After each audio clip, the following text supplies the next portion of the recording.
Good afternoon, class. Today we will be studying the basic chemistry and introduction to biology. So, what everyone should know is, what is matter made of? Yes, sir. Atoms. Correct. So, atoms tend to have this type of shape. This being, what is it called? Nucleus. Correct. Now, what is inside the nucleus? Protons and neutrons. Correct. P and N. And what orbits the outside? I don't know. It's electrons, of course. For example, the hydrogen atom has 1 proton, 0 neutrons, and 1 electron orbiting the outer shell. Now, Timothy, can you please explain to me why electrons are so important? Indeed I can. First of all, the chemical behavior of an atom depends largely on how many electrons there are on the outer shell. An atom is considered stable when it has 8 electrons in the outer shell. And if it doesn't, it is considered reactive. This is why all atoms tend to gain or lose electrons in order to complete their outer shell so they can be stable. Good. Now, class, can anyone tell me what chemical bonding is? Yes, Timmy? Chemical bonding is when 2 or more elements come together to form what is called a compound. Do you know the 2 types of chemical bonding? No, sir. Well, Timmy, we have ionic bonding and covalent bonding. To begin with ionic bonding, let me give you an example of an ionic bond.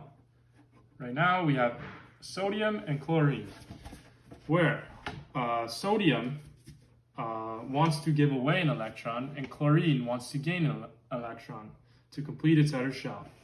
Therefore, sodium gives its electron to chlorine and sodium becomes positive, which is also known as being a cation. Chlorine then obtains this electron to complete its outer shell, gaining electron, which we call an anion. Therefore, it becomes negative, and we have an ionic bond where there is sharing of electrons. Now, Timmy, explain covalent bonding. Well, covalent bonding involves the sharing of valence electrons between 2 atoms. There are 2 types of covalent bonds. Polar covalent, which is the unequal sharing of outer electrons, and non-polar covalent, which is the equal sharing. And these are both determined by electronegativity. Now, Timmy, can you explain electronegativity to me? No, sir, I cannot. Well, electronegativity is the atom's ability to gain an electron. Therefore, the most electronegative atoms are ones that have almost a full valence shell, and they really want to complete the valence shell and have 8 electrons orbiting their atom.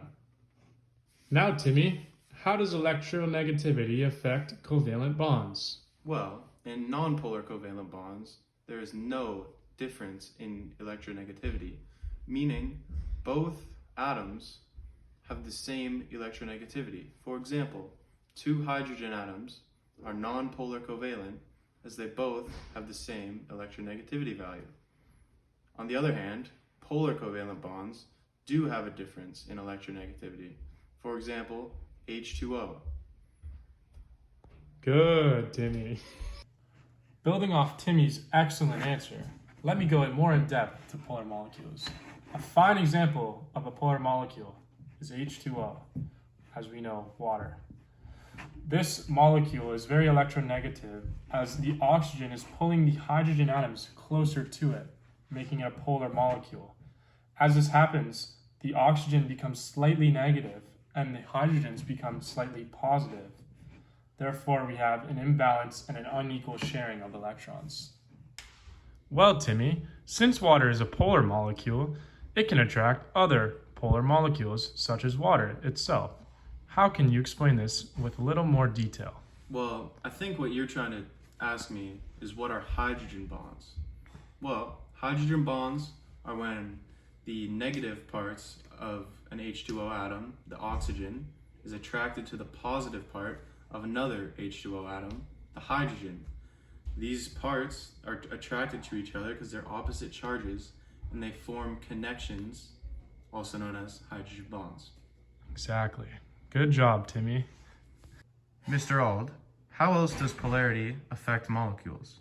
Well, for example, the water molecule, the polarity of water actually makes it a great solvent. As we know, solvents are what we dissolve things in, therefore making water the universal solvent of the world. Now, Timmy, building off of solvents, let me explain to you what a solute is. A solute is what actually dissolves in the solvent. In this sake, salt in water, or H2O. Salt is the solute dissolving in the solvent of water. Do you know the two types of solutes? Yes, sir, I do. They are hydrophilic solutes and hydrophobic solutes. Good. Hydrophilic means it has the ability to dissolve in water and is very soluble. Now, Timmy, do you know what hydrophobic means? Yes, I do. Hydrophobic is a way to describe compounds that do not dissolve in water because they cannot form hydrogen bonds. An example of this are nonpolar compounds, which are insoluble in water. Exactly.